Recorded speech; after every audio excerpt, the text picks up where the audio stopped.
If you ask me right now what I think Bitcoin's biggest market is going to be in the coming decade, it might not be what you'd expect.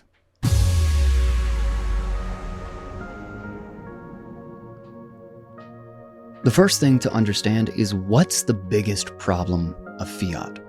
Is it retail payments? Censorship? Maybe poor options for savings? It's debt. It's absolutely unequivocally that the fiat system suffocates society in an exponential cycle of greater and greater debt. Now, if you or I did this, our interest rate would skyrocket very quickly. So why doesn't the interest rate of perpetually indebted Western nations shoot up when it's obvious they can't pay any of it back? Enter the central bank.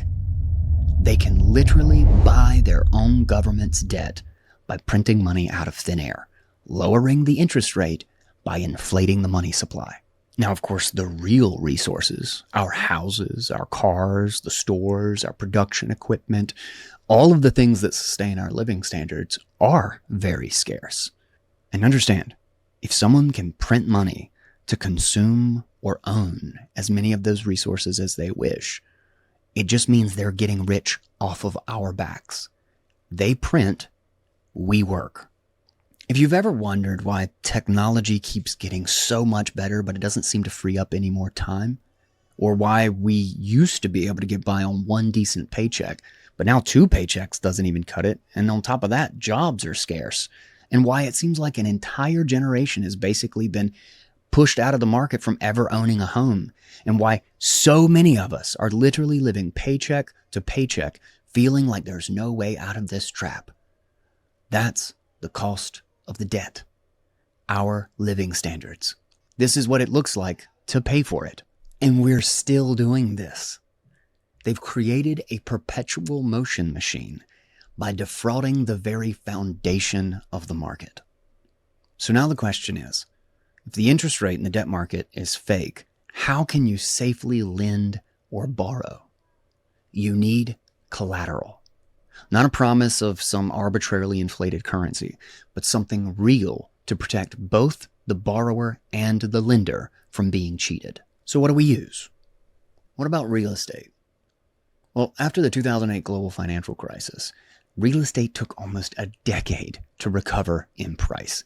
And even worse, there were lots of cases of lenders notifying the occupant of the well-maintained house that they had to be out by the end of the month. Then they came back and found the house completely trashed.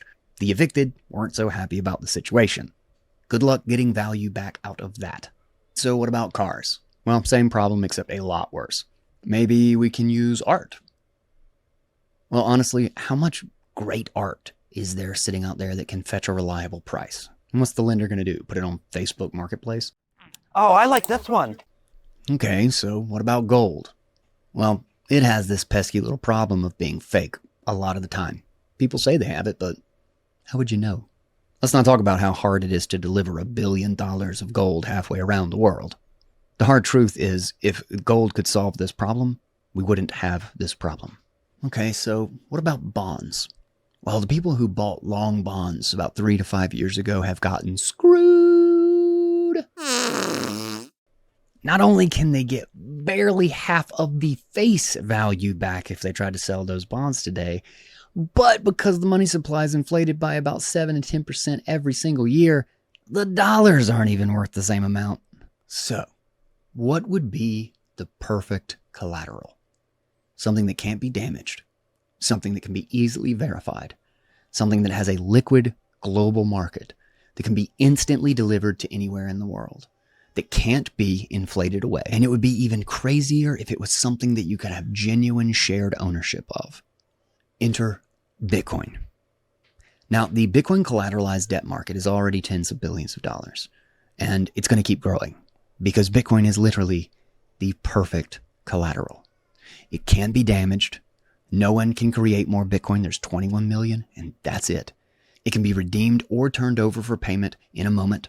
It can be easily verified, and it has a global liquid market that is open 24/7, 365. And like magic, it has this incredible property where you can genuinely divide up ownership between people who are in different corners of the world. It doesn't meet some of our criteria. It excels at all of them. There are companies like Ledin and Unchained, both of which I have been a happy customer of, which is why I mentioned them, offer Bitcoin-backed loans. Ledin is the largest in the market, and they do something called proof of reserves. You can actually take a hash and prove that your specific Bitcoin balance exists on chain. Do that with gold. Then there's Unchained and something called multi-signature, which means that you can actually hold one of the keys and be part of your own collateral's custody. Now, the key to a Bitcoin-backed loan is that you still own the Bitcoin. So when the price of Bitcoin goes up in terms of endlessly printed dollars, you owe less of it. Now, obviously, this still comes with risk. It is a loan, but it's literally less risky than any other way to borrow or lend money. And no government, no central bank anywhere can inflate away the value of your collateral. Understand, this isn't solving a small problem in a small market. It's solving the biggest problem in the biggest market. The global debt market is in the realm of $315 trillion. And practically every bit of it is fraudulently priced by governments and central banks that cook the systemic books. But now this uncertain market has a tool that's not a little better, but an order of magnitude better than every other option. In my opinion, this market is going to explode for one very simple reason. Wealthy people never sell their assets. In less than 15 years, I believe this will drive Bitcoin to a $100 trillion market. And that won't be the end of it either, because in that same 15 years, the debt problem will more than double. In the end, the price of debt will no longer be priced by the ability of the central banks to cook the books, but instead by the opportunity cost of not holding Bitcoin. The debt problem is an unstoppable train, and Bitcoin is the immovable mountain it's about to crash into. The question is, are you going to figure it out now, or are you going to be left holding their bag? That's just my 2 cents. Don't forget to follow, like, subscribe, all that good stuff. And a shout out to Ledin. They support my work. And if you'd like to find out more about them and Bitcoin-backed loans, there's a link right down below this video.